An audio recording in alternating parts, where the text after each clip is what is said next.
Infinity Games Podcast. Welcome to Infinity Games Podcast, episode 15. I am Jukeboxhero. And I'm KelryxsKing. And today, we're going to be talking about what makes games bad. But before that, we're going to tell you what we've been playing lately, and a little comparison in our new segment, Then and Now, between controllers of old and controllers of today. Today is confusing. Maybe a little bit. Just a lot. Yeah, we'll get into that. Stay tuned. I was gonna say, but before all that, Jukebox apparently bought something super badass the other day that apparently I need to know about. So, Yeah, specifically you. yay! So, I took the girlfriend to West Edmonton Mall. Oh shit! And afterwards, we're like, hey, let's go to this Goodwill that we never go to. It's kind of like, from where we live, it's like an hour and a half drive pretty much. So it's kind of out there. Brutal. So we were like, okay, we're already halfway there. Might as well. So I was digging through all the vinyl records and I only picked one out, whatever. There's a guy behind me. I'm like digging through the last 50 vinyl records. Yeah. And his wife comes up to him and she's like, oh, what you finding? He's like, Mozart, Bach, Disney lullabies, Disney Sing Your Kid to Sleep, and Princess Mononoke. Fucking music from the fucking motion picture. I was fucking salty. Oh, I bet. You know what, this isn't even what I wanted to tell you, but I was so fucking pissed off about it. Because I've literally been looking for years for any Ghibli soundtrack. And I was like right about to go into those CDs. And this guy behind me just happens to get it. And he's saying it out loud. And I'm just there like, did you say Mononoke? He's like, oh yeah. And I'm like, can I just have a look? Can I just slit your throat silently and walk out the door with this? Yeah, like I'm literally already on my knees looking up at him and this disc. Because I'm on the bottom row of fucking records. And I'm just like, no.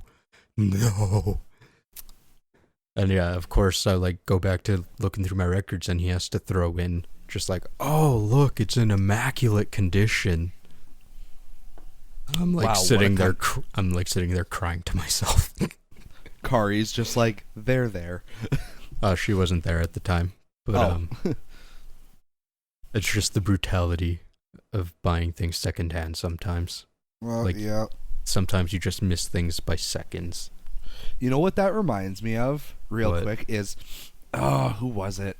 I can't remember, but those guys that you were watching on YouTube for a while, and they'd, like, bum around to, like, GameStops and stuff and just try to find, like, old rare games or whatever. Yeah. And the one guy, it was the same thing. He was, like, looking at, like, the bottom shelf of these old NES games, then all of a sudden his buddy just, like... Chasers. just snatches in, and he's like, what the fuck did you grab? And it was the fucking Flintstones. A surprise at Dinosaur Peak. Yeah. Which is, what is it, like a $500 game? Yeah, I think it's gone up pretty significantly since then too. It's probably like 800 or something ridiculous like that now. Oh yeah, I can only imagine. Dude, That's exactly what that reminds me of. I'm so out of the loop on NES game prices. Like that stuff's changed so ridiculously since I was like actually finding games, you know what I mean? Well, I mean it's so up and down, right? Like, no, fucking NES games is like nothing but up, but like I haven't got a good haul for like 2 years at this point, so I haven't been looking into like what are these selling for, you know, what prices should I be paying kind of thing. So every once in a while I'll just kind of like look back in and see that Mario Bros has gone up in value another $10 and just cry to myself because it's like the most common game ever. My coffee table is getting further and further away. Yep. The coffee table out of Mario and Duck Hunt cartridges. Yep. Oh boy. So anyways, he leaves, I finish looking through the records, and then I'm against the CD shelf scouring it, reading every single title, just hoping that maybe they missed something, because they walked out of there with a good stack of like 15 CDs or so. Bastards. Nah, he just got lucky, I'll let him have it. But So I'm scouring, and usually when I look through things, because, you know, I got my fucking eagle eyes, I just scan across, and then I scan the other way, so I usually look through a whole shelf in like fucking a minute. Yeah. No, I'm reading every single goddamn title to make absolute sure I didn't miss anything, and I found one CD that they didn't find. And? It's the Tales of Xillia soundtrack sealed. For $2. As terrible as that game was, actually, okay, it wasn't that bad. It was just not. The Great. battlefield was too small. That was honestly my only issue. The battlefield was so cramped, it wasn't even funny. But as average as that game was, my God, did it have a killer soundtrack. Yeah, and you know what the most painful thing is now? Huh. I don't know whether to open it or not. It's just that's a tricky one. Yeah, I'll probably leave it sealed. Just listen to it on YouTube or something. But like, there you go. I was amazed that they missed that one. Because the stack of fucking CDs he had is like Disney this and Disney that. You know, crazy. It's just one step away from the type of things that I'm looking for. The pain of collecting right there. We should have like a whole episode on how to collect. Be a ruthless piece of shit. Pretty much. Like, if you're not willing to stab and swallow sadness. Yeah, if you're not willing to stab grandma in the jugular with a spork, you can't be a collector, man. Nah. You gotta be a savage. And once again, at Game City, beautiful Katamari for $30 just tempting me. He's like, you want my crotch plate? No, King of the Cosmos. Yeah, he has a real impressive bulge. He does. Like, his bulge is bigger than the prince himself. Yep. Yeah. Then again, his big toe is as big as the prince, probably. That's very true. So what have you been playing, Jukebox? It's time for games we've been playing. The segment where we give insight on what we've been playing. New or old, good or bad. Here is what we've been playing. Yes, thanks for moving this along. Indeed. Fucking blow your mind. I've actually played a game for once. Oh shit. Like, who would have thought we have a gaming podcast to actually play games once in a while? Dual Links doesn't count right now. Nope. New games I haven't played before even. Oh goddamn. Yeah.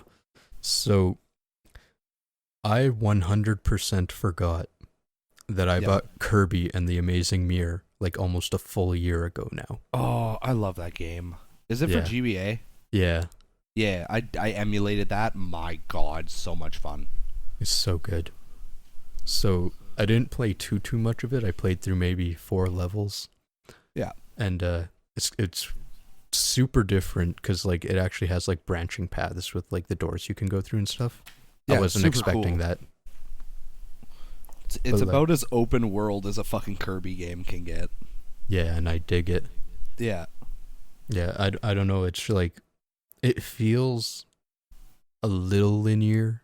I mean, I kind of expect that out of a Kirby game, and it'll probably open up a little bit. Yeah. Mostly in the fact that, like, you start at the left, go to the right. Because I know in Kirby Superstar, a couple of those levels actually have you, you know, going through different doors to figure out a maze and stuff like that. Yeah. Well, Superstar was like next level shit. Yeah. Well, I mean, it was like 8 games in one, so I guess that was probably Dreamland 3 or something, I guess. I don't know, something, but I don't know. Kirby is one of those franchises I find that I feel like you could never really fuck it up. No. Like, no matter what you do to it, it's still going to be fun. It's like, you know, maybe you pick up that new one, Planet Robobot or whatever. Like, me and my girlfriend, we bought that one, and I played it, she played it. We had a lot of fun with it. I mean, would I rather play, like, Kirby and the Crystal Shards or something? I mean, fuck yeah, but it's still a perfectly fun game, right? You know, the game could literally be shit, but as long as it has those cute sprites in it, I'll like it. As long as I can, take an enemy inside me, and it give me all of its energy, I'm good. You know. Kirby getting freaky. Hey, the pink ball knows how to suck. You know what I mean? You get what I'm Yeah, saying? no It's kidding. fucking amazing sucking. I'm surprised like Ego Raptor hasn't done like some fucked up take on Kirby like that yet. So I feel like there was an awesome series about it, but maybe not. But they played the entirety of Epic Yarn. I feel like Epic Yarn was one of those ones where it was like almost a flop. Yeah, almost. Well, it plays like a Kirby game, and like the aesthetic of it is super cute. It's just, even for the most casual of players, it's pretty fucking easy. Like it's really hard to die. I know the Grumps also did Superstar. Yeah, that was a really early one. And I guess they Yep. also did like an ass ton of Dream Course, like I was telling you last episode. I can't say I'm surprised. Yeah. Oh, they did Return to Dreamland too, but again, that was like 4 years ago. Yeah. How am I supposed to remember this shit? I don't know. But yeah, as far as like just Ego, yeah, he hasn't done anything. Like they've done Starbomb, Yeah, the song. but yeah, they did the Starbomb song, but that's about it. Yeah, that's fine. Yeah. I watched the entirety of Epic Yarn, but I don't remember anything. I'm sure they made a couple suck jokes. Oh, I'm sure they did. So that game is amazing, and I'm probably going to continue to play it like before I go to sleep and stuff. Just yeah, really casually. It's so fun. But I started something else today. Oh God, Yeah, what the fuck? 2 games? are you feeling all right? No, I'm sick as fuck right now. Clearly. I'm down with the sickness. Ooh, ah, ah. Ah. You're welcome. Ech. I almost threw up stomach acid. Oh God. Almost. Painful. Smooth. Indeed. No, fucking Ni No Kuni. That's a wonderful game. Yeah, but you know what? I didn't actually play it. What? Did you like? You were I like, played it, yes, but I didn't and then play it. You like watch the opening cutscene and you're like, I'm done. You walk away. Well, okay, so I was tired as shit today, and I actually took a nap, which is something I don't even know how the fuck to do. So Are I you was allowed to do that? Isn't No. that like a sin against like everything sacred in this world for you? Yeah, pretty much. Okay. But like, I was pretty much falling asleep through the whole thing. But more or less, I played for 40 minutes. But in that Yep. 40 minutes, you maybe move the character 5 times at most, and then the rest is Yep. just cutscenes that you can't skip. You can't even like skip forward through them talking to like get to the next line of text or anything. So, I mean, I played it for 40 minutes. I mean, that's more than I've played a game for in like the last fucking year. But Yeah, it's a very slow game. I noticed that too because it's like I bought it and I loved it, but it's a slower game, especially for the first little bit. I think once you get like your third party member, yeah. I think then it kind of starts to pick up and it lets you kind of like go at your own pace and everything. Honestly, I was just kind of hoping that I'd be able to walk around a little bit more or something before I fell asleep. Yeah, I get that. You know, I should correct myself. It's the most I've played a game since Breath of the Wild. That's true. So that's a good 3 months. That's pretty much the entirety of the existence of this podcast. Yeah, for sure. The game is super charming. The 3D animations. Mhm. Okay, so like Studio Ghibli did the animations for the 2D stuff. And that's the main reason why you like look at the game case and you're like, I need this in my shorts. Yeah, pretty Wait, much. what? I meant console. I swear I meant console. In my pants. In my butthole. Ow. Yeah, you impressed? Very. Oh god. No, but so the 2D animations are so wonderful, but they'll do a 2D animation and then the next cutscene immediately after is in 3D, like in-game graphics, and it just looks uncanny. Yeah. Like they rigged these models up to move and stuff, but they don't have like closing your hand around an object, so they like touch the object and lift it up, and it almost feels like an indie game. And it's almost saddening to go from like the beautiful animations of Ghibli to, you know, fucking in-game graphic cutscenes.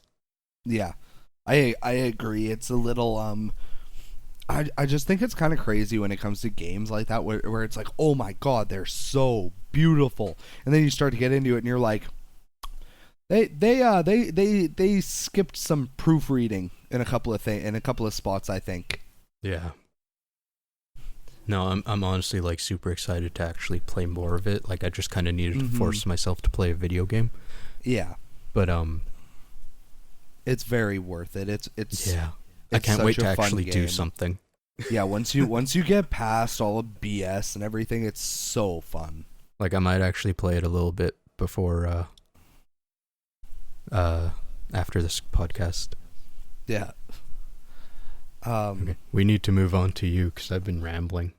It's okay. Normally I'm the ramble king, so I mean, it's a good change for once. Yeah. Just got to get me extra tired and I'll never shut up. There we go. So I mean, I'm pretty much the same. I've been playing all the same stuff. But one thing that I just picked up a complete random, because my you'll appreciate this, by the way, and it'll probably make you want to come over, and you and me'll have to just play it for a while.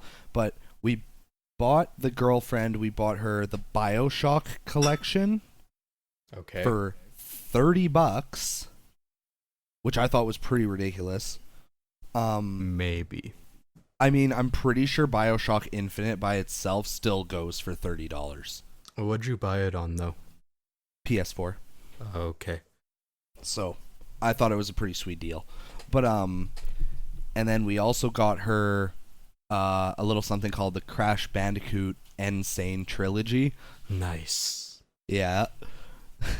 So, you know what? I think I saw a picture of that on her Instagram. Oh, I'm sure you did. So there was the other day I was just sitting on the couch and I was like rewatching old YouTube videos, and I'm like, why the fuck am I not playing a game? And granted, like I kind of just want to like save all my like hardcore game energy for when I get Final Fantasy on Tuesday. Don't worry, everybody, you'll hear about that. So I was like, fuck it, like I'm bored, I'm just rewatching old YouTube videos, I might as well play a game. It's not like playing any game will make me more bored than I already am. So I was like, should I play some BioShock? I was like, not really feeling it. I was like, do I play Crash? I'm like, never really grew up with Crash, so I don't have like that hardcore like I need to play a nostalgia kind of thing. Right. So I'm just like looking through like old games and stuff, and I see my Kingdom Hearts 1.5 2.5 remaster for PS4, and I'm like, I mean, it has 6 games on it all. I gotta feel like one of them. So I put it in, and I'm like, which one do I want to play? And I'm like, you know what? Fuck it. I'm gonna play Kingdom Hearts Remastered Chain of Memories, which is a PS2 remaster version of the original Game Boy Advance game, and then of course it just got made prettier and it got put on PS4, blah blah blah. We've all heard about this. We all know what a remaster is. Right. So I started playing that, and like it's fun. Okay, so I know you've played it back in the day. If I remember, wasn't Chain of Memories like the black sheep of the bunch? Like, you know, amongst 80s and 90s of scores, it was the 170? Yeah, pretty much. Why is that? Because everybody was like, a new battle system, I don't like it. And I'm like, y'all get fucked. Because they made it for Game Boy Advance, which, granted, I don't understand, because it is a hardcore part of the Kingdom Hearts storyline. Like, Kingdom Hearts 2 picks up where Chain of Memories leaves off. Okay. So it's kind of important. Yeah, so it's like, if you play Kingdom Hearts 1 and you play Kingdom Hearts 2, you'll get to a point where you're like, why the fuck is Sora in this big white thing? Like, I'm very confused right now. Yeah, it's like, it's hard to explain. It's like a cryo chamber kind of thing. It just... Okay. it's pretty. It's like flowery looking. I'll send you a picture eventually.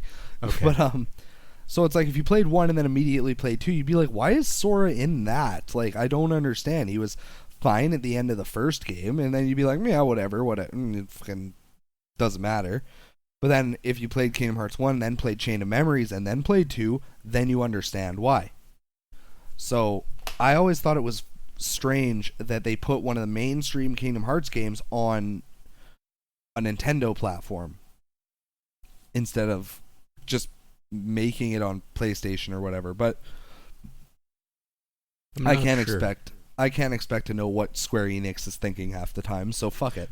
You know, I'm just going to take a random guess and say that after years and years of Square Enix, you know, not being on Nintendo platforms, yeah, once they finally got in and released a few things on the GameCube at the same time as the GBA, they were re-releasing like their Final Fantasy games and stuff on the GBA. They're like, hey, here's this pretty massive Nintendo platform.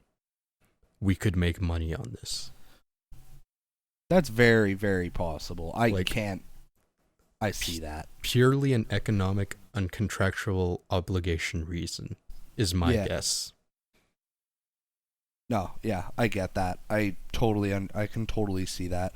Because, yeah, I totally forgot that it was like, they had like Crystal Chronicles and stuff coming out on GameCube, and then they did remakes of 4, 5, and 6, and 1 and 2. I forgot they remade 1 and 2 for the Game Boy Advance. They did Dawn of Souls.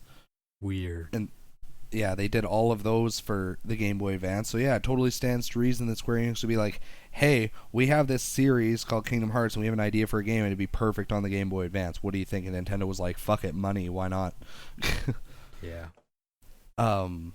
But so, I think the main reason it got a little bit swept under the rug is because, unlike Kingdom Hearts, where it's like a very fluid battle system, Kingdom Hearts Chain of Memories relies on cards. Oh, I think I remember you explaining this to me before. Yeah, so it's like, if anybody's ever seen gameplay of like Baiten Kaitos or whatever the game is called, the one on PS2, I think. Okay. I don't know. It's a very obscure game. Very hidden gem. I haven't played it. I think I own it. I don't know. Maybe. Anyways, so pretty much what happens is, to attack, you need to use cards. And different Keyblades are different cards. So it's like all the Keyblades that you get throughout the first Kingdom Hearts game are cards in this game. So there's the Kingdom Key, there's the Olympia, there's the Metal Chocobo, there's the Wishing Lamp, the Pumpkin Head, like, there's all of them, right? And they all have slightly different stats. Some of them hit harder, some of them recover faster, some of them allow you to swing your fucking Keyblade faster, for one. They increase your swing speed. Like, they all do something different, and they all have a number from 0 to 9. Okay. And whoever plays a higher card, whether it's you or the enemy, has not priority. It's hard to explain. Like, if I use a 5 and the enemy plays a 6, he'll break my card and stagger me, and then his attack will go through. Huh. Or vice versa. So if they play a 7 and I play a 9, they get staggered and my attack goes through. Okay, so it's like a game of war. Pretty much is the easiest way to think about it. It's literally a game of war. Higher number wins. Yeah. The only exception is zeros break anything but get broken by anything. So if you play a 0 first, anything can break it. But if you play a 0 after they play something, it'll break anything. Okay. Which is important, because you can like stack cards. So if I stack 3 9s, suddenly I technically have a combo worth 27. I can't exactly break that without a 0. Yeah. I don't know how I like that, because I assume near the end of the game, you'll have like a multitude of cards, and pretty much all you're going to have in your deck is like 9s and 0s then. Yeah, essentially. Or is it better balanced than that, or is it just a chore at that point? It is honestly very hard to explain, because there's a big difference. When I played through the Game Boy Advance version, I literally stacked my deck. My deck had nothing in it except attack cards, cure magic, and that's it. But in the PS2 version, because the enemies are on a 3D plane, not a 2D plane, suddenly a lot of magic became more viable than it was in the Game Boy Advance version. So it's more worthwhile to, like, there were times where enemies or bosses that I literally beat without even breaking a sweat in the Game Boy Advance version, like, they work me the fuck over in this version. Strange. Like, it's a lot harder. So it's very hard to explain. Like, if you play it for a little while, you get the hang of it and you figure out what you're doing, and then it's a lot of fun, but it's definitely a scary kind of thing for any newcomer. Like, if somebody was like, hey, I want to try Kingdom Hearts, I found this Game Boy Advance game, I'd be like, I wouldn't. You know, I'm just trying to think of other games that use card-based systems, and all I can think of right now is Paper Mario Color Splash. But that's different. Probably, yeah, it's very different, but I mean... Because, like, your attack power is on the card. It's not a game of war. I can't think of anything that's a game of war. You could, like, kind of half-ass try to think of it. It's like, if you've played, like, Hearthstone or anything like that, it's just a version of that where you can move your character around, in my opinion. I don't know. But anyway, so without rambling too long and trying to explain how the game works, if anybody's curious, just a quick YouTube search and it'll make sense pretty fast. It's a lot of fun. So I picked that up. I've been playing that. I'm probably gonna play that until Final Fantasy 12 comes out on Tuesday, and then I'll be like, goodbye, life. Don't forget to come out for an hour to record a podcast and tell everyone how wonderful it is. No, don't worry, I will. And then I'll disappear. Then I'll disappear until episode 42. Right. We're going to call you up, you're going to be in Japan, you're going to lose connection, you're going to fly here, and then you're going to tell us the asterisk thing. Exactly. It's all planned out. Yes. So, are we ready to go to our segment? I think we're ready for then and now. I'm just going to stick whatever music I create in there. Yay. Did you listen to last week's? No, I haven't gotten a chance yet. I keep forgetting. I'm gonna go find it. I'll find it after this. I'll literally, once we're done the podcast, I'll boot it up and you can listen to me. You can listen to my reaction through Discord. Oh, okay. So I won't explain it to you now. No. I was just fucking with you a little bit with the music. Good. Yeah. So, what we're going to be talking about today is video game controllers. Right? 4 bright buttons and 2 joysticks. Neo Geo. But yes, controllers. Oh, you're great. Because I thought missed that song. Me too. If anyone's wondering, Keith Apicary. Yeah, Keith Apicary, Neo Geo. He is a god among men. Yeah, close enough. He's just got nice abs. Yes. Anyways, but yeah, so Jukebox and I thought it would be a good transition because we just talked about chords versus cordless in our last podcast. So I thought going from chords to controllers was just kind of the next a nice step. Transition. Yeah, right. So here's the first obvious comparison I'm going to make. We now have wireless controllers. They used to all be wired. Yeah, pretty much. How's that for a revelation? My mind got blown. Oh no. Please put it back in. We need you for this. You were about to say a thing. No. Stick it back in through your ear. Like, stick a straw in one ear and stick it in your mouth and put your brain on the other ear and then suck hard. Ow. Anyways. Oh, God. Okay, so... It's a vacuum, goddammit. So, of course, everybody, like... Controllers have changed a lot. Like, a lot. And, of course, it's like every system does controllers different. So, it's like, let me break this shit down for you real fast. We went from an Atari that's literally a joystick and a button... because we're talking about like controller, like console controllers. We're not talking about like arcades. I understand arcades had way more fucking buttons than that at that point in time. I don't give a shit. Actually, in 77 when the 2600 came out, what Shut arcades? Shut the fuck up. You know what I mean. Oh, God, yeah. I hate you. Anyways. Fun fact. Computer Space is the first arcade game ever. Yep. And it had so many buttons that it confused people at the time because they weren't used to that. Yep. The quote-unquote second, except not actually, Pong had a paddle. Like a little dial. No Revolutionary. Buttons. So, Go it's on. like... Are you sure? No. So, never is. So we went from, you know, an Atari controller, which was literally a joystick and one button, and we went from that to... we're not talking about ColecoVisions and shit. Fuck that. Nah, fuck the number pads. This ain't Fuck no that telephone. shit. That doesn't fucking count. So then the next step was, of course, oh no, what do we do if we only have one button? How do we improve? Bam, 2 buttons, motherfucker. NES. So then, yeah, 2 buttons, a start button, and a select button.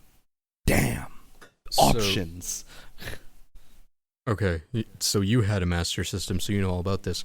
But for other people who don't know, it literally only had 2 buttons. Like, it had its directional pattern, whatever, but it had a button 1 and a button 2. There was no A and B.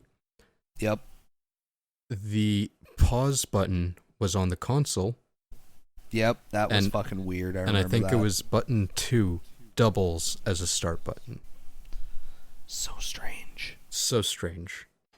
So anyways, so then we went from that, we got an NES, and then it was like the start, select, A, B. And then we went up to, you know, then it was like, we had the Genesis, which had 3 buttons. Some of the Genesis controllers, I think, had 6, didn't they? Yeah, so that was almost only because of Street Fighter 2. Yeah, that's what I thought. Because the Super NES had enough buttons to do all the punches and kicks, but the Genesis, if you play with the 3-button controller, I think you need to hit the start button to switch between kicks and punches or something, and it's really difficult, so they just made a 6-button version. Yeah. Which I think, because it was ABC XYZ is how they labeled those buttons. I think so. I could pull up a fucking picture real quick. Genesis 6-button controller. Google is a wonderful thing. Yeah, no kidding. It was... Yeah, you're right. A, B, C, X, Y, Z. And a start button. And shoulder pads. I think it has shoulder buttons. Yeah, it didn't. Doesn't it? No. Oh, it has a shoulder button. I can't read the word. Okay, anyways. Mode. It's a mode button. Weird. Anyways. So, we had that. And we had the Super Nintendo. And the Super Nintendo was the first one where it was like hardcore more buttons. Because it had A, B, X, Y, and then it had 2 shoulder buttons. Which was really fucking weird for a lot of people. They were like, the fuck do these do? L and R. And you know what? That caused a lot of fucking confusion with translations. Oh, God. Because in Japanese, they don't necessarily have an L or an R. It's a liquid consonant, so it's kind of in the middle. So, you know, stick your tongue to the top of your mouth and then try and say L, and it'll come out.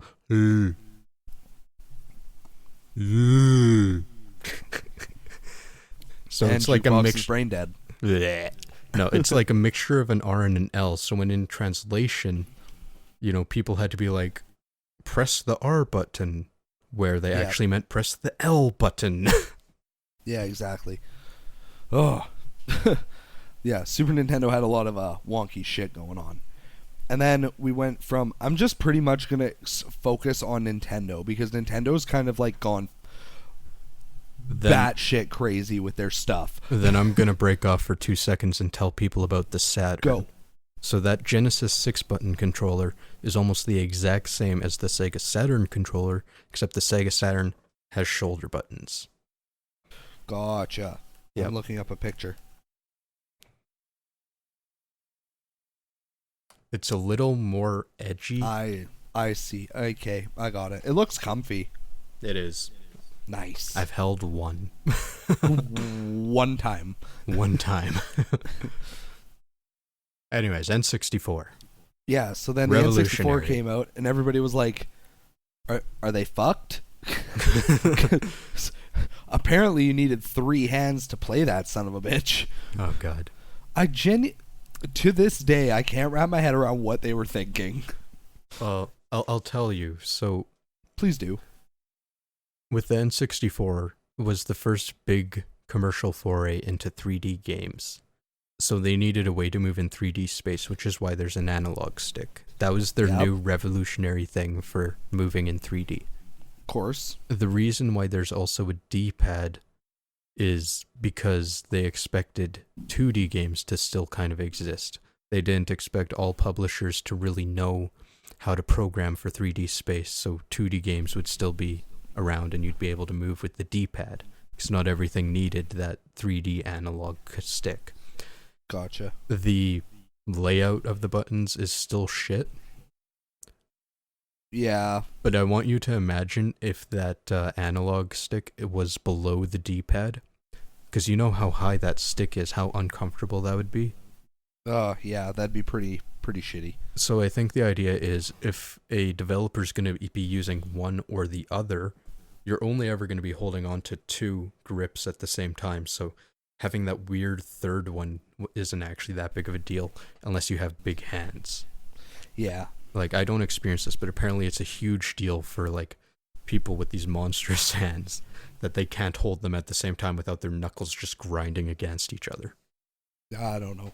I always thought the N64 controller was pretty comfy, to be completely honest. And that's, Like, it's almost completely because of those grips.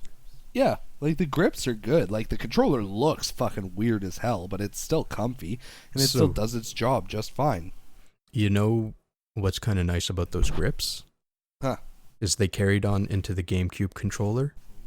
Oh. And then the Wii nunchuck is almost the exact same shape as is the Wii Pro controller. Yep. So it just kept carrying forward, and that's why, like, the GameCube controller is so ridiculously comfy. I was gonna say GameCube controller. Did you mean the most comfy controller known to man? Yes. Yeah. Unless you're some crazy hipster who's never held one and swears by the 360. I was about to say, if I hear anybody tell me that they think a different controller is more comfy than a GameCube controller, I'll fight you. I will fight you on the spot. I will choke you the fuck out with a GameCube controller. Man. Watch me do it. You have a lot of analogies for going for the throat. It's a vulnerable area. Yeah. So I was gonna say, if we have fans who are like really, really badass animators or artists or whatever, please draw that.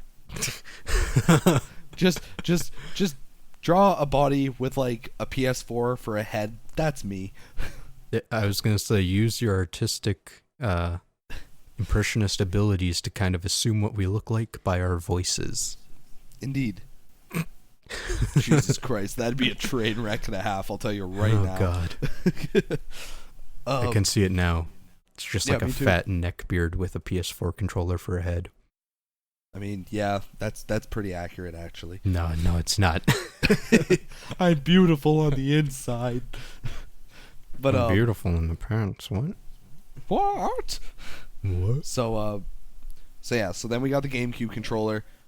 Stupid comfy. The analog stick was in a good place. The D-pad was made smaller and put under the analog stick just in case you needed it. And they added a C stick, which was interesting because the N64 had C buttons. Yeah. But to get a C stick was strange. See, I was a little confused by it too. I was wondering if maybe it had something to do with Smash Brothers. Like, I kind of doubt it, but maybe if he was like really influential and be like, hey, this is going to be a big selling game. We need to have that fast C-stick action, you know? Or I could see it. some GameCube games do use dual analog sticks for movement, like COD style, Call of Duty style. And it doesn't work well. Yeah, it absolutely blows. But it's the one thing the GameCube controller did so wrong, is if it's dual analog, just walk away. yeah, which is why I have such a hard time with Metroid Prime. But Yeah. it's like, so it kind of failed, but could you imagine if you had to do that with 4 separate buttons instead of that C-stick? It would be even worse. Yep, it'd be a literal nightmare. I remember trying to play. I went up to Motorcycle Man. I went up to his family had a trailer parked at the lake. Just Right. What is it? West of us? No, east of us. Southeast of us. A direction. That one.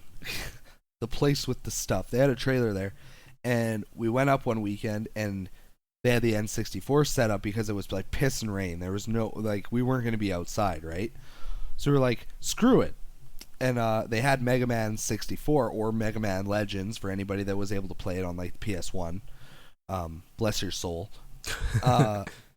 And I was like, oh, fucking dope, Mega Man. Like, yeah, let's play. And they're like, are you sure? And I'm like, yeah, fuck yeah, Mega Man's awesome. Why not? They're like, all right. So I try it, and yeah, no. No.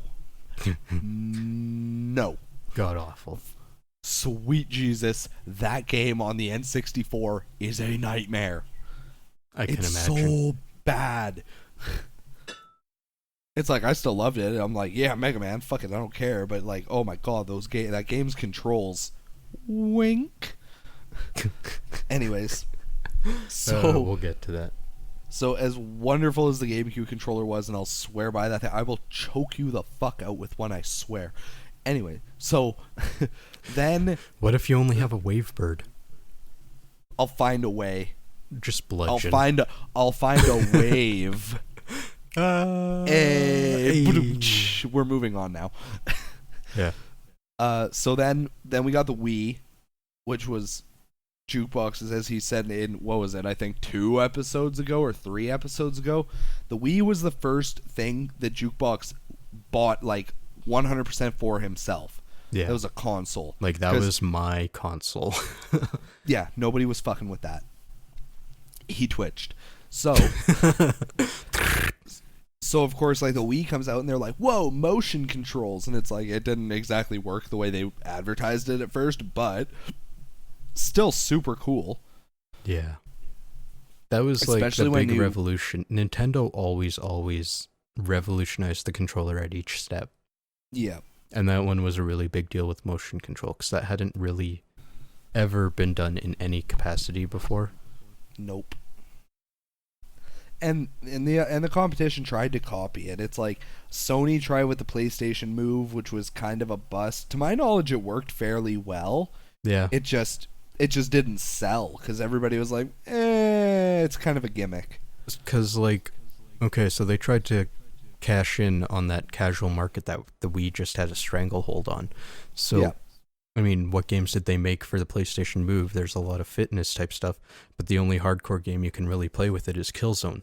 So the market that already owns your PS3s and stuff aren't going to get it because they don't care. And the market you're trying to tap into already has a Wii because it's cheaper and better at what you're trying to emulate. Exactly. And then the Xbox tried with the Kinect. We all know how that went. Yeah, it's shitty. Yeah. Honestly, really cool idea. Still shitty. Very. It would have been super cool had they done it right and had it worked the way they were like, oh, the Kinect is amazing. And I'm like, it's kind of borderline. Yeah. Amazing concept, not so great in the execution. I can't remember, but wasn't the Kinect the fastest selling consumer electronic device or something for a long while? It was like 8 million units in 2 months. Something like that. I know it was gone fast. Yeah. I mean, you had Kinectimals, you had the Kinect Move or whatever the fuck their Wii Sports knockoff was. Yep. Adventure, Kinect Adventure. You're right, by the way. It's Guinness World Records officially Kinect is Guinness World Record officially the fastest selling consumer electronic device ever. How close were my numbers? More Said 8 than million 10 in 2 months. More than wait. It's not saying exactly. Because it says more than 10 million games have been sold worldwide to date. But that's games, not Kinects. Right. It's not saying Kinects exactly. Give me a minute. I'll dig and I'll find it. Okay, so while you do that, I'm just going to talk about PlayStation and Xbox, because we are focusing on Nintendo. But while all of this Nintendo stuff is going on, the PlayStation 1, which is more or less a Super NES controller with a different layout, they added dual analog sticks to it halfway through the console life cycle. And after that happened, every single controller to come out of Sony and Xbox had dual analogs. Different configurations, but they had dual analogs. So, pause game super quick. The Kinect sold 8 million units in its first 60 days on sale. Hey. So Jukebox is bang on with his fucking numbers. Hey. He probably hasn't seen that number in how many years? I mean, since the Kinect came out. Pretty much. Damn. So my memory is good for something once in a while. Hooray! It's just usually useless. Holy fuck. What's that? Because I'm just on Wikipedia, and it's just a list of fastest selling products. Hit me with some others. Video game in general. Grand Theft Auto 5 sold 12 million units in its first day, and 16 million units in 3 days. Diablo 3 on PC sold 6.3 million in its first week. Pokemon X and Y sold 4 million in 2 days. The Wii game Smash Bros. Brawl 2.7 mil units in the first week. I was one of those. Yeah, I was one of these. PS4 game Final Fantasy 15 shipped 5 million units on its first day. Nice. Game Boy Color Pokemon Gold and Silver selling 1.4 million units in its first week. Minecraft on Xbox Live selling 100,000 units within its first day. When you put that up against all those others, that doesn't sound nearly as impressive. Right? But I mean, for just Xbox Live. And then the one that kind of caught my attention was, and now that I read some of the other ones, it's not as insane, but Mario Kart 8 Deluxe sold 1 million units in its first 3 days. I knew about that one. I find that kind of mind-blowing, considering it's like, I don't want to be like a jackass or anything, but it's a fucking remake. Yeah. It's a little bit prettier with like a couple more tracks and a couple new racers, and it's not like the racers have special skills or anything that make them stand out. So I mean, hold on. Am I still here? Yep. Oh, good. My computer went to sleep. Oh no. So I don't know. That one shocked me a little that it sold that much. I totally understand. Mario Kart is huge. I'm like everybody else. I fucking love me some Mario Kart. It's just that one kind of messes with me a little bit because I'm like, guys, you had the game already on the Wii U. That's like, even though I said I was going to originally, it's like if and when I get a Switch, I'm not buying Breath of the Wild on it. Yeah. It's pointless. I have it on the Wii U. Yeah. Like, why the fuck would I buy it on the Switch just to have to play through the entire thing again? Like, fuck that. I mean, like with everything, I'll get it eventually. Yeah, eventually I'll find it on sale or something. I'll be like, yay, Zelda on the Switch, I find everything eventually.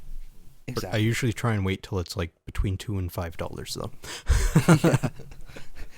Her Jukebox has to wait a long time. Yeah. So, where were we? You were on the Wii, and then, we're probably on the Wii U now. Yeah, we got to the Wii U. So, the Wii U was super cool because of the gamepad. So, it was like, so we gotten, we had the Nintendo DS and stuff where it was like you're playing and then you have like an extra screen for like your inventory and stuff. The Wii U did that, but for console. Yeah. And it also gave you the option to take your console games portable with you, to prior a degree. to when this, to a degree. And like I said with the Switch, I expect to see a news article at some point about someone on a toilet dying playing these things. Oh, absolutely. I'm just twiddling my thumbs at this point. After eating Taco Bell, ask Jukebox. He'll tell you what Taco Bell does to your butthole. Oh, God. So, Fire! Fire! No more Diablo sauce, though. So I always thought that was cool. That, like, I thought it was cool for parents especially, and it's like, I'm not a parent and my parents didn't have to deal with this, but I always thought it was kind of nifty that if your kid had a Wii U and let's say he was playing why can't I Mario think of any Maker. Wii U games? Let's say he was playing Mario Maker or something, and you come over and let's say it's like your family only has like the one TV, and you're like, hey, I'm sorry bud, my show's on right now, like I need you to turn off your game. And your kid's just like, I gotta watch my football. Move it, loser.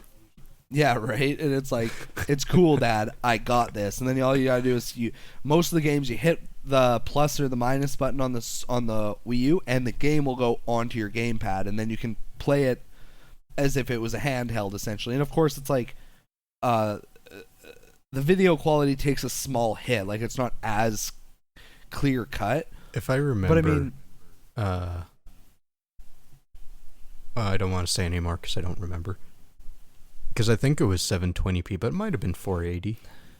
Pretty sure it's 720. I don't think Yeah. anything ever looked as bad as 480 on there, but it was really cool, especially if you were like playing Mario Kart or Mario Maker or something like that, or hell, even just one of the newer Mario games like new Super Mario World or whatever. It was like hit a button, and your console game is suddenly a handheld game, and I thought that was pretty awesome. Yeah. I really liked the idea. Yeah, granted the gamepad kind of has its own flaws, like it doesn't hold a charge.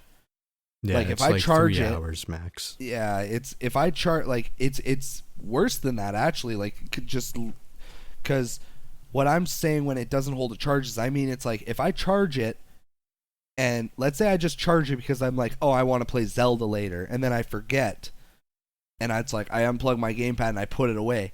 When I pick it up, if I pick it up 2 days later, it's probably going to be dead. Huh.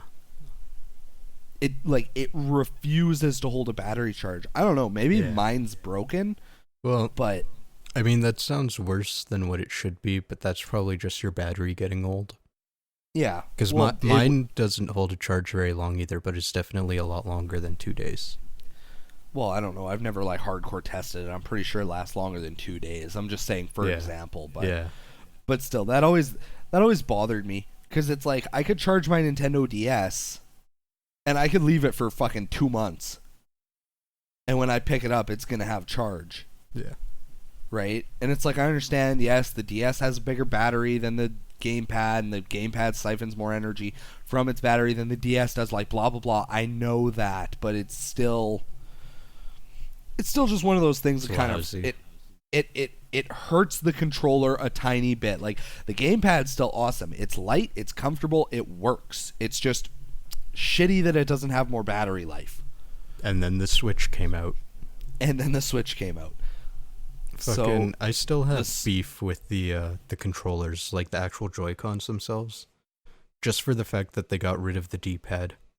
And I know exactly why they did it, because they need the 4 buttons for when you're playing it, like, sideways as a single controller each. But, like, Nintendo's D-pad was a revolutionary thing when it came out. And the patent for it expired, I want to say it was, like, 2007 or something like that. So I was worried even when the Wii U was coming out that it wouldn't have a D-pad, or that the other companies would be copying Nintendo's D-pad. Thankfully, that didn't happen. Actually, the Xbox One D-pad is getting a bit more similar to what Nintendo had, but it's still far off and different. And Nintendo still uses it on the Pro controllers, so It could be worse. Yeah. So I mean,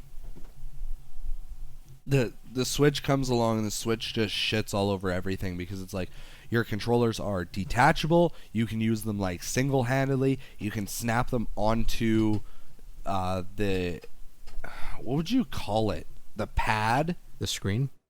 The screen? Sure. You can snap them onto the screen. Boom. You have like a literal portable console, essentially. Or you can take them off and you can snap them onto a little Joy-Con holder so you have more of like a Pro Controller feeling. And you can still buy a Pro Controller for the Switch. And that Pro Controller is very nice. It is. Apparently it's absolutely wonderful. It is. Have you? Oh yeah, you've held one. I've held one. That's not. The extent. I was at an EB Games and I held one. I haven't even touched a Switch yet. Oh, I haven't touched a Switch either. It was just the just the Pro Controller. Just the Pro Controller. Like I haven't even held the Joy-Cons yet. But I'm very worried to get a Switch because I got big ass hands. I feel like the Joy-Cons are not gonna agree with me like at all.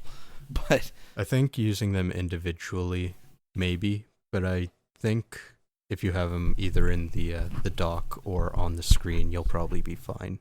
It won't feel much different than a Wii U, except it'll be thinner. Yeah. God, that's so weird. Right? Like the whole console is literally the size of the screen of the Wii U pad. I know, it's fucking insane. It's honestly kind of terrifying. Yeah. Meanwhile, all the other consoles are trying to be like, mini computers. Yeah. So essentially it's controllers evolved a lot, which is a huge understatement. And I mean, right now they can't evolve any further in my opinion than just becoming more comfortable. Cuz it's like a human being only has so many fingers. Like, so unless they figure out some master way for us to be able to play with our feet too, we can't exactly add more buttons onto a controller. See, okay, I don't know about the addition of buttons, because especially with the Switch, that was just a combination of all the things they've done in the past. The most revolutionary part is that you can hold them separate and whatnot. Yeah. So I think controllers can continue to evolve beyond just being comfortable, because literally every generation, Nintendo always drives the evolution, and they're always doing something radically different. However, with Sony and Xbox, I expect from them that all they will be doing is making it more comfortable, because that's all they've done. I mean, the PS4 admittedly did add in the touchpad, which I thought was a nice addition. Do you actually use it for anything? Yeah, a lot of games actually use it. Not for anything like super crazy. Most of the time, it's a map access or whatever. A lot of the earlier games for PS4 had it where you could touch it and everything, and it would actually work. Like I know Infamous Second Son used quite a bit of it, but it definitely fell off in later games because I hate bashing the PS4 because I love the PS4, but it's like the touchpad is pretty much just an over-glorified start button. Yeah. So right? I wouldn't miss it at all, and I kind of feel it's the same as with the Wii U pad, because early on they were trying to have, open up your menu on the little screen, open up your map on the little screen, hold it up to see things and stuff, whatever else. And by the end of it, it was like they didn't put anything on that screen because they realized it detaches you from the game on the big screen. Yeah, exactly. And I feel the same thing kind of was with the PS4 touchpad. It's like, hey, look at this thing. You can like touch the ground and raise it around your ball or whatever the fuck in the game you're playing. And now it's just an over-glorified start button. Yeah, pretty much. So I just want to wrap this up and just compare. I had Jukebox look at what a SCUF controller is. Yes. SCUF is they're a company that specializes in like competitive controllers. SCUF Gaming. Essentially, SCUF Gaming, exactly. So what they'll do is they'll take a PlayStation 4 controller and they'll what's the word for it? They install and adjust other options for it. So the newest edition of SCUFs have 4 extra paddles on the back of the controller that you can map to any button you want. So if you want your jump button as like a button your like ring finger can hit on the back of your controller, you can do that. So suddenly while you're playing Overwatch on your PS4, you can jump and aim at the same time without any issue, because your thumb doesn't have to try and do 4 different things at once. Yeah. Right? And then Scuffs also add in so that you your like L2 R2 buttons, like your bumpers, you can adjust how much they click down. So if you need to like rapid fire, you can make it so that they barely need to move to actually register a button click. And it's just such an insane far cry away from what like Atari and NES controllers used to be. Yeah. It was literally 2 buttons and a fucking D-pad. And before that, it was a fucking joystick and a button. 1 button. Yeah. Not a start button, not a select button. A button. Bright red button. Yeah, big red button. Yeah. And now we literally have controllers with 2 joysticks, 4 buttons for the D-pad, assuming your D-pad isn't like a hard circle, because I know you can get controllers with those as opposed. I don't know why you would. Gross. But so you have 4 D-pad buttons, 4, your square, circle, triangle, X buttons. I'm going to go off of a PS4 Scuff controller. So you have 2 joysticks. You have your D-pad, which is technically 4 buttons. You have your X, circle, square, and triangle buttons. That's another 4 buttons. We're up to 8. You have an option button, a share button, and your touchpad. Now we're up to 11. You have your L1, R1, L2, R2. Now we're up to 15. Then, if you add in the 4 Scuff paddles on the back, you're up to 19 fucking buttons on that controller. You forgot too. So you said the joysticks? When you press the joysticks down, those are also buttons. Okay, R3 and L3. So we're up to 21. And then I also forgot the PlayStation button. So we're up to 22 buttons total on that bitch. Fuck. Yeah. I have 10 fingers. I don't know about everybody else, but I only have 10 fingers. Honestly, that is a third-party thing, and they've done that for the past generations and stuff. It is. Through different companies, but the very fact of how far we've come. Yeah. It's no wonder our parents can't play PlayStations. That's just it. I remember, it's one of those things where it's like, kids will adapt so fast. Right? No, if you it's grow like, up with it, right? Yeah, exactly. It's like you look at like the Nerd, like him and Mike. They do their James and Mike Mondays or whatever, where they'll just play like random games. Yeah. And he's not inept, but it's like this is a man who has beaten ghouls and ghosts, and God knows how many other hard games. I'm drawing a blank on his fucking Castlevania 2. It was Castlevania 2, all the Castlevanias, right? Right. Like, I'm drawing a blank on his, like, actual scorecard right now, but you go from a man who's beaten all of these insanely difficult games on NES and Super Nintendo and stuff to, he's average when it comes to playing, like, an Xbox 360 or a PS3 everything. He's not as hardcore because his brain just can't wrap around the difference. Yeah. And it'd be the same now if I had been playing NES from when I first had an NES until now, and then I tried picking up a fucking PlayStation controller. No. So I mean, that shit happened to Jukebox, for example. Yeah. So like, the first game that I played extensively that had dual analog sticks was Call of Duty Modern Warfare 2 over at KelryxsKing's place. So fucking you handed me the fucking controller with dual analogs, and I'm like, I move with one, I look with the other, but I'm doing them one at a time. And then I'm stopping, I'm aiming.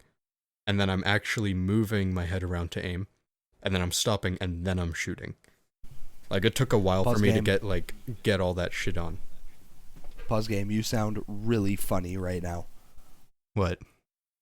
While you were talking, you were like cracking in and out, and your voice was like going through like different amplitudes and shit. It was really weird. Is your mic plugged in all the way? Yeah, that's just Discord. Got a little bit of robot action right there. Yeah, For sure. I was like, whoa, okay. But yeah, it took me time to wrap my head around how to actually, coordinate these movements to play well. And, after a few days, he did just fine, but the first couple of days he tried, oh, man. I mean, it could be way worse, because it's like, your uncle came over once when you had Black Ops, and he's like, let me play, I want to shoot a guy or whatever. And you, like, hand him the controller, and he's like, I don't know what to do, how do I even... Like, I at least had a fucking idea. I didn't need you to explain it to me. Yeah, exactly. It wasn't like, okay, this one jumps. Which one jumps? The one I just pointed to. This one. No. But I distinctly remember with your uncle, he couldn't do anything, so you took the controller from him, walked to the character directly in front of yours, pointed it at your head, and you were like, press this trigger. And then he, fucked it up, and he's, like, staring at the ground, and you're like, oh my god. Like, okay, you can go now. You killed him. Good job. But, yeah, I don't know. Boy. It's just one of those things. It's crazy. And it's eventually, like, one day we're going to have fucking hardcore VR and shit. I mean, we'll reach the Oculus. Point, we'll reach the point where we have, like, VR and Kinect at the same time. Yeah, exactly. Like, we'll have nerve gear from SAO. That's what we'll have. Oh, God.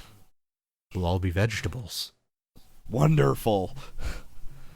But, yeah, so I just think it's crazy, right?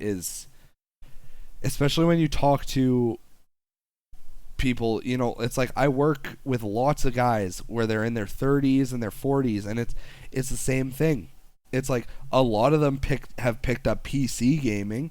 Some of them pick up Xbox and stuff, and then some of them are like, I don't know how my kids do all that. Like, I don't know how they can look in 10 different places at once. And I'm like, I mean, it's kind of the same way. Like, for example, if it's like some guy and he's like a huge football guy and he like knows all the players and he knows like all their stats and he knows like, and he could tell you who won the Super Bowl 15 years ago and shit like that. It's like, it's kind of the same thing. It's just how your brain is fucking hardwired. Yeah. And it also kind of depends on, what do you actually care about?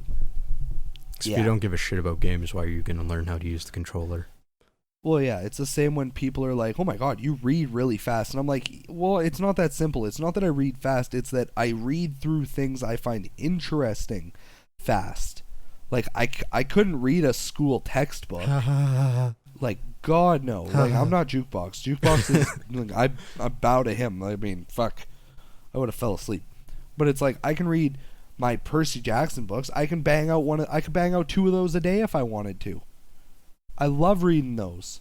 But I couldn't just pick up, like, I don't know, fucking some shit like Tolstoy or something. I couldn't, like, power read that. Moby Dick. Yeah. Right? So it's all a matter of how your brain's hardwired, and that's rule number 1 when it comes to controllers. Either you're going to be able to adapt and you're going to be able to figure it out no problem, or you're going to fucking fumble and fall on your face. Yeah. And if you give enough of a shit, you'll continue fumbling until you're good at it. Yeah. Like with literally anything else. But there's a big difference where it's like, for example, let's say I took like one of my grandparents, right? Let's say they've never touched a video game before in their life. If I gave them Call of Duty on PS4 versus Mario on an NES, it's like, which one do you think they're going to pick up faster? Yeah. Probably Mario. Could you imagine, like, Grandpa's like just a complete badass? He's like, I remember when I was in the Navy, it was way fucking harder than this. Jesus. I'd be a little scared. I would also be very scared. I'd be like, shit, Grandpa's about to go postal. I need to leave. Oh, boy. But, it's just that. Controllers were super simple back in the day. They were literally designed to do their job and nothing else. Whereas now controllers are designed with, like, a bunch of extra gimmicks and shit like that. And it's appreciated, but it's unnecessary. Yeah. Yeah. It's like, as much as I love having my PS4 button with my touchpad and a share button so that I can share, like, photos and videos instantly to Twitter and shit, it's not, I don't need it, You could have easily just programmed, like, photo mode into all the games or whatever. Yeah. Which, I mean, But- they pretty much already have, so fucking whatever. Exactly. So, I don't know. I Is there think- anything else you want to touch on, or do you want to wrap up our little then and now on controllers? No, I think we've done it justice. Yay! Honestly, we've been recording for so long, we could just wrap up this whole thing right now. Yeah, probably. We'll talk about what makes games bad, and I think I think Jukebox and I both have like the one bad controls make a game bad. Yeah. The graphics are subpar. I can fucking deal with it. The music isn't all there. I can fucking deal with it. The story's a little lackluster. The characters don't have enough development. Fucking minor shit. If I can't jump over a fucking hole, I'm not playing your goddamn game. TMNT. TMNT. Yeah, no Walk fucking over kidding. this fucking hole. Like, Honestly, it's- the combination of all those other things will make a game bad too. But the thing that is most paramount is being able to actually play the fucking game. and it's like, I know we reference him a lot, and I mean, he's a god to us, so I don't really care. The Angry Nerd. Video Game Nerd, watch any of his videos. 9 out of 10 times, his main fucking anger thing is shitty fucking controls. Yeah. Every fucking time. Like, Game is stupid difficult, he doesn't really care. His game is like, the story is complete bullshit, he doesn't really fucking care.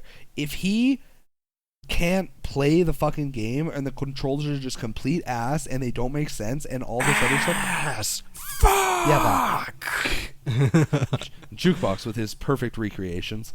Oh god. Yeah, he just goes fucking hard as soon as the fucking controls Yeah. turn to ass.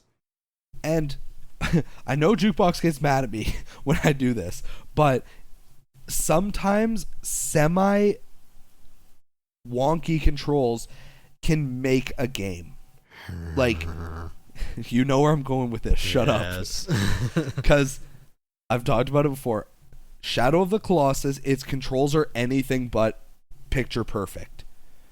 It's like the jumping and the walk and the climbing and all that. It's a little bit wonky, but as Jukebox will attest to, once you get used to it, it doesn't matter anymore, and it makes the game more enjoyable. Because even I understand not being a fan of the game, even I understand that the controls, in my opinion, are probably like that to more perfectly emulate what an actual like teenager would be going through. Yeah, it was a stylistic choice. They weren't like, hey, let's make this game feel like a potato. Yeah, exactly. It's supposed to give you the exact feeling of difficulty and like weakness in comparison to these giant beasts and how it would feel if you're shaking all over the ground as every step they take. Yeah. It's like, we can't all be fucking Sonic the Hedgehog and run super straight and super perfect through a goddamn earthquake, you know? Yeah. Like, some of us are human, and I get that. So there's a big difference between when I play Shadow of the Colossus and I have no idea what the fuck I'm doing, and the controls are gonna feel like complete fucking garbage to me.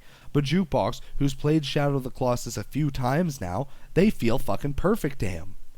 He's like, I know where my jumps are going. I know how fast I run. I know blah, blah, blah, blah, blah. And I'm like, kid's disabled or something. He's got something wrong in his right leg, I swear. Like, Yeah, he just flops around when he runs. But you know, there's a big difference between that where it's a stylistic choice and it's consistently as it is. It's not like you play the game once, then you play it again and you gotta get reused to it or something. It's like exactly.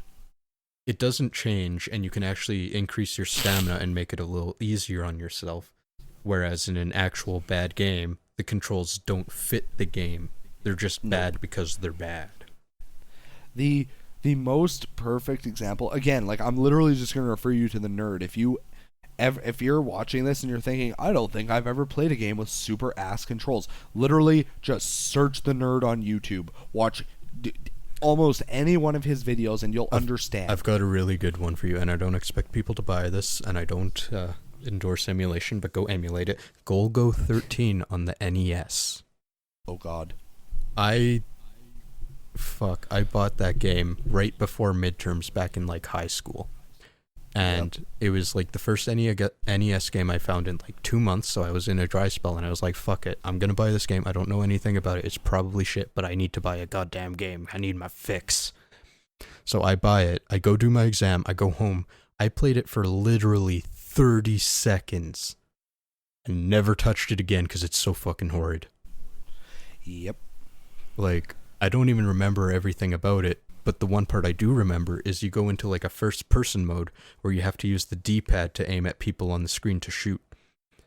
Oh. Can you imagine playing a light game without the light gun? Fuck that. Exactly. It's so goddamn horrid.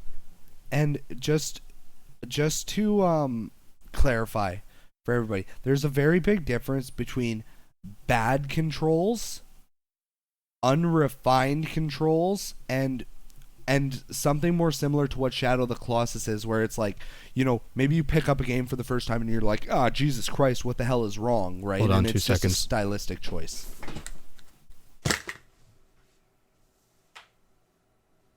Holy fuck.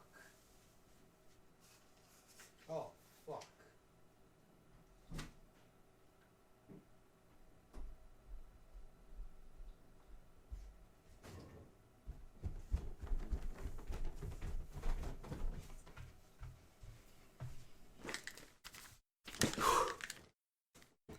I'm back. Dun dun. Oh god. I'm out of breath now. What the fuck? That was literally like the biggest spider I've ever seen in my life. Yeah. Like, it was fast as fuck too, so I like grabbed a piece of paper to squish it into the corner it was in. It fucking popped a bunch shit. of babies. Oh, no. Yeah, so they're crawling all over the fucking... I literally went and got a lighter and burnt them. Nice. I know a lot of people Burn will the house joke, down. spider, burn it with fire, burn it with fire. I literally just burnt it with fire. I love you. That was gross as fuck, man. Holy shit. I bet. Because you know those... You know how my floor is very 70s and it's just like this really trippy bunch of triangles and squares and shit? Yep. It looked like one of the squares was moving. Ah. Yeah. Not okay. Oh, Very, God, very that was gross. not okay. Because, like, I squished it, and I, like, squished it into the stairs in the corner. And it's, like, black there. And I'm like, oh, fuck, did it move? Did I get it? And all of a sudden, all these tiny little things are crawling out onto my hand over the paper. I'm like, oh, God, no. Yeah, not okay. Not okay. Where was we? Where was we? Oh, right. There's a big difference between bad controls, unrefined controls, and stylistic decisions where people might confuse it for bad controls. Yeah. Right? Like an example of unrefined controls. Oh fuck, I'm drawing a blank right now. I had one in my head. How about Castlevania? Castlevania is a good one. Yeah. Right? It's like Castlevania controls fine. It controls really good, honestly. Like the whip is good, the jump is good. It's just a matter of more often than not the jump can the jump literally kills you more often than the monsters do. Yeah. Like honestly. It's you have that moment of regret as you're like jumping into something or jumping into a pit and you're just like, oh no. This doesn't end well for me. And then he reaches the top of that arc and then just drops. Yeah, exactly. Yeah. And the fact that it feels so slow, which once again is mostly a stylistic thing, feels a little unrefined. Especially once you get into the sequels and he whips at full speed. Yeah, and then shit like Super Castlevania 4, where it's like, bam, 8 directions, bitch. Yeah. And in that one, it feels unrefined because there's no reason to have that alt weapon, so why do you even have this extra attack? Yeah, because the whip is so OP in that game. Yeah. It's like they completely got rid of the challenge. Yeah. So there's a very big difference. You know, it's like there's bad controls like shit like Jukebox just said with like Go-Go 13, you know, Blech. or God, why am I just drawing like a huge blank on like all the games that have just complete ass controls? Sonic Winter 06. games. Sonic 06. Sweet God, Sonic 06. So Sonic 06 controls are... You know what? That actually might fall under unrefined, because the only reason I can't deal with the controls is because he moves too fast. Like, I go to talk to someone and I just run in circles around them. I agree. I think that falls more under unrefined. Yeah. I mean, the simple fact that Sonic 06 can still be speedrunned is more than enough to take it away from bad controls, exactly, in my opinion. But I mean, every game can be speedrunned almost if you have enough time to put into it. Yeah. You know what I mean? But it's just, it's one of those things. I can't really think of anything else. Well, there's one other thing that I find hurts a game, but it's more of like a personal opinion and not an actual fact. What's that? Is I hate when a game is overhyped. Oh, yeah. Like take like No Man's Sky, for example. I was hype about that. That shit got blown out of the fucking water. Everybody and their grandmother wanted that fucking game, and it was complete garbage.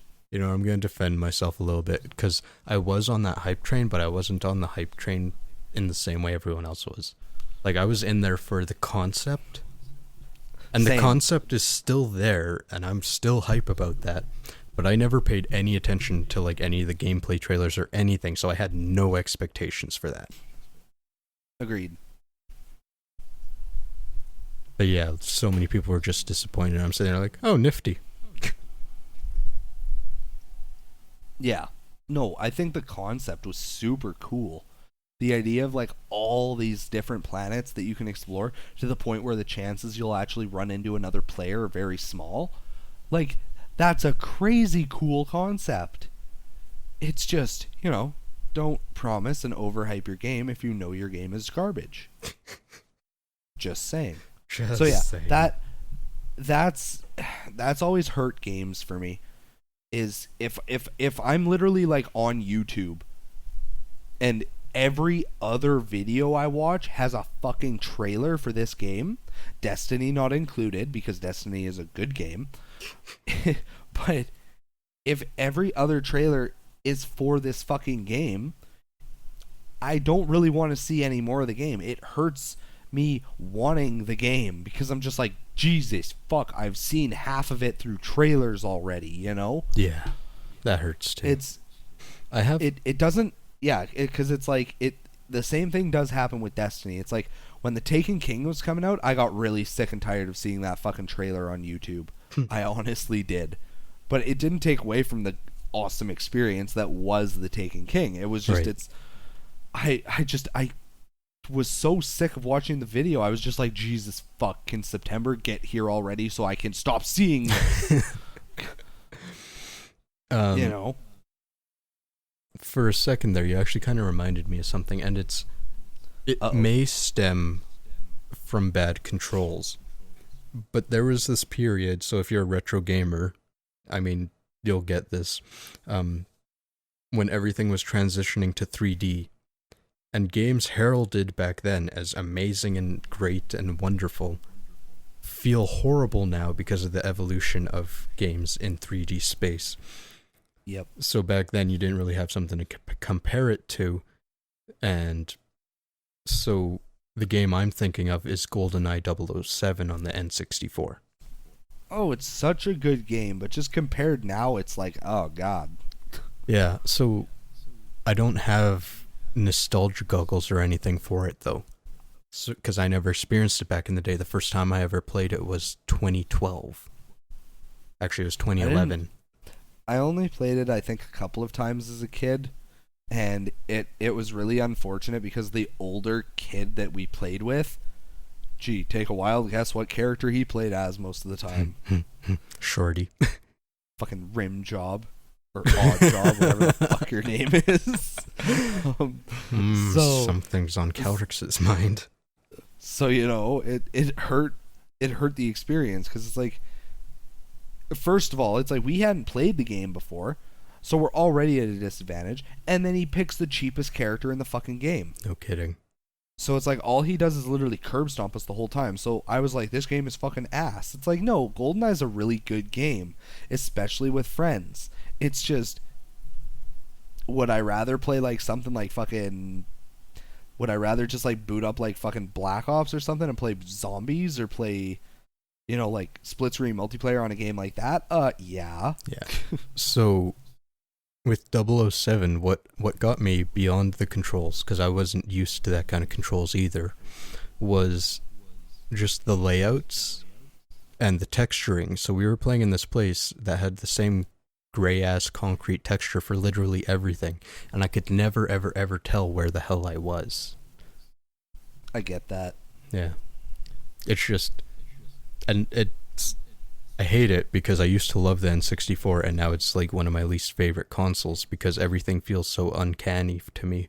It's like even playing Mario Kart 64, the drifting just doesn't feel the same, and I can't get used to it anymore like I did back in the day.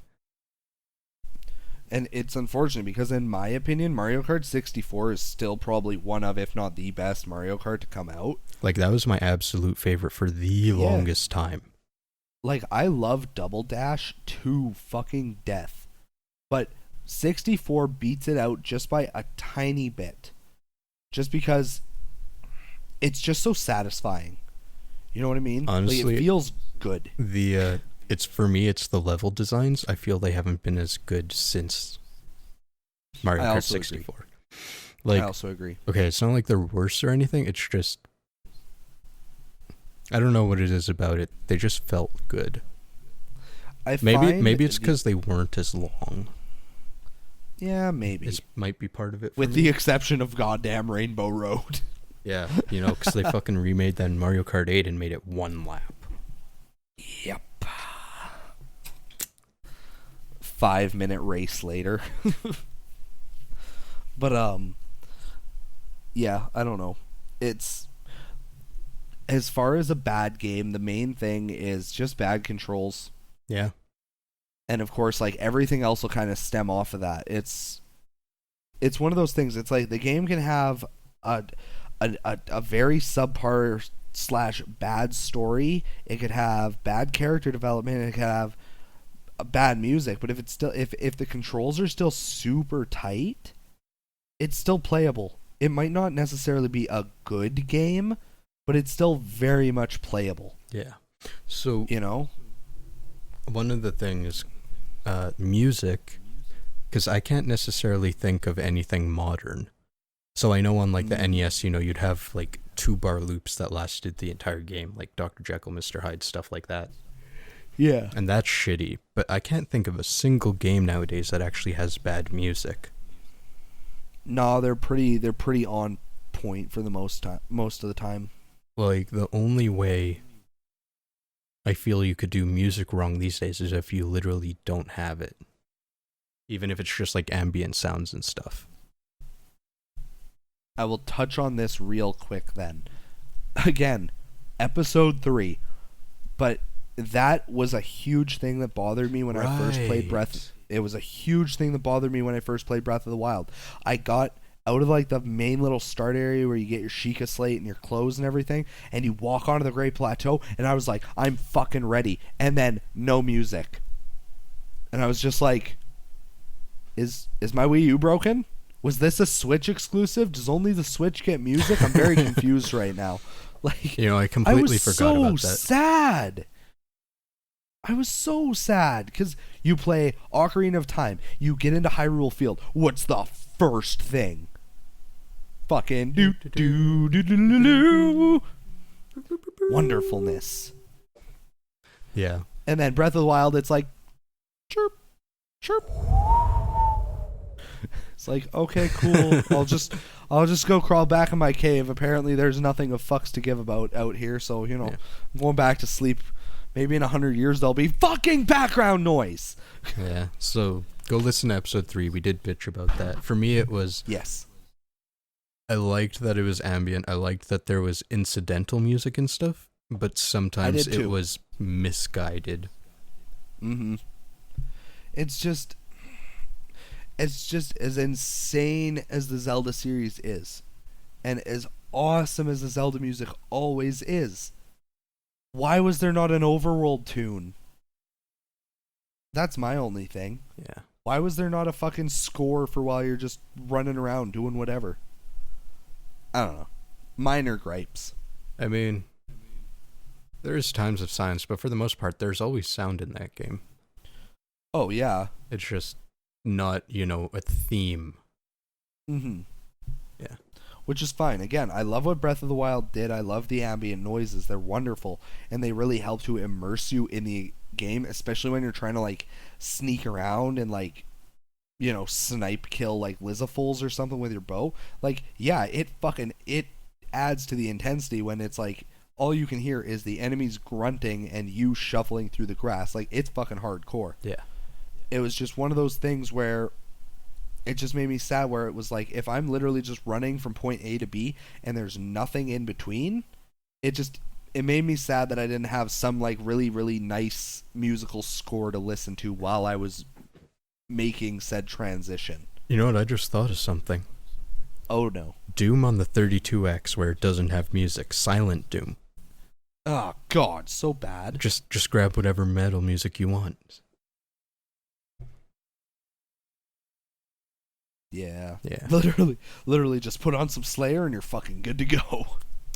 Nerd references. At least 2 a video. This video had extra. Yay. Small fact, because I know a lot of people for Ni No Kuni, getting back to that, their, big draw was that they worked with Studio Ghibli on the animations and stuff.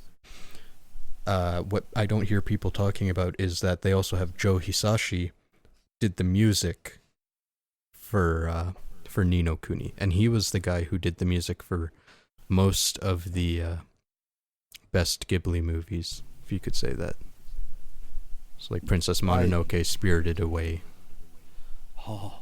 Yeah, Nausicaa. Like he did all the really recognizable tunes. Ni No Kuni has a wonderful soundtrack. Yeah. That like opening cutscene before you press start to start the game. Oomph. Oh. Dig it. So nice. I'm excited for the second one. Yeah. But we'll talk about that eventually. Eventually. I think it's time to wrap this up. I was going to say, so in conclusion, Jukebox is finally playing video games again. Yes. Which is astounding. Then and now, controllers are wonderful. We love them. Certain controllers are awesome. Certain ones have a couple of little hit or misses. Anybody who plays video games is always excited to see where controllers are going next. And it's so crazy to look back at like an NES controller and then compare it to like a PlayStation controller and be like, holy fuck, look how far we've come. Yeah. Right? Yeah. And then what makes the game bad? Essentially bad controls. Yeah, that's the biggest one. Yeah, if your game plays like ass, it's because your game is ass. Yeah. And then, of course, there are lots of other things that they maybe hurt the overall experience of the game, but they can't make a game bad by themselves. Like, it doesn't matter how bad the soundtrack is, it can't ruin a game by itself. Yeah. It's got to be a culmination of things. It has to be. It's literally either everything else or bad controls. Yeah. Or if you're really unlucky, all of them, and you just wasted your money on a shit game. Welcome to the 80s. Oh, God. Anyways. I'm Jukebox Hero. And I'm KelryxsKing. Bye-bye. Bye. Bye. Hi. Bye.